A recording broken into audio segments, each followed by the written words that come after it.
चलिए आगे बढ़ते हैं। कल रिलायंस इंडस्ट्रीज की एजीएम थी, वहां क्या कुछ बड़े ऐलान हुए हैं, क्या कुछ बड़ी बातें हैं, क्या कुछ निकल कर आ रहा है, ये पूरी डिटेल्स के साथ हमारी सहयोगी अशेषा जुड़ गई हैं। अशेषा बताएं।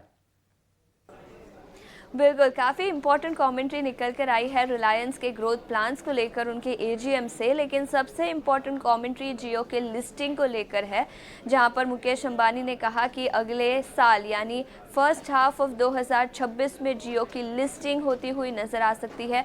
ऑलरेडी प्रोसेस में है जियो का आईपीओ, और वो एक सबसे इम्पॉर्टेंट कमेंट्री थी। इसके अलावा एआई अडॉप्शन को लेकर भी उन्होंने बातचीत की, लेकिन जियो में इन पर्टिकुलर बात करें तो उन्हें अपने प्रेजेंस बढ़ानी है, इंटरनेशनल प्रेजेंस बढ़ानी है जियो को लेकर, और कई सारे प्रोडक्ट्स भी उन्होंने लॉन्च किए हैं रिलायंस जियो में।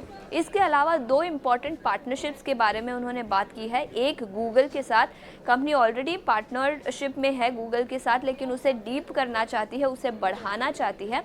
और इसके अलावा मेटा के साथ भी एक जॉइंट वेंचर अनाउंस किया है।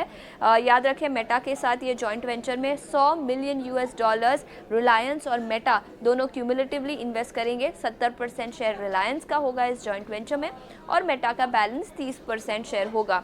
रिलायंस रिटेल की बात करें तो ईशा अंबानी ने कैटेगोरिकली कहा है कि 20% का revenue CAGR Reliance retail report करेगा अगले 3 साल में। तो ये भी काफ़ी एक इम्पॉर्टेंट कमेंट्री है। और लॉन्ग टर्म में उन्होंने कहा कि रिलायंस कंज्यूमर प्रोडक्ट्स इंडिया का सबसे बड़ा एफएमसीजी प्लेयर बनता हुआ नज़र आ सकता है ग्लोबल प्रेजेंस के साथ।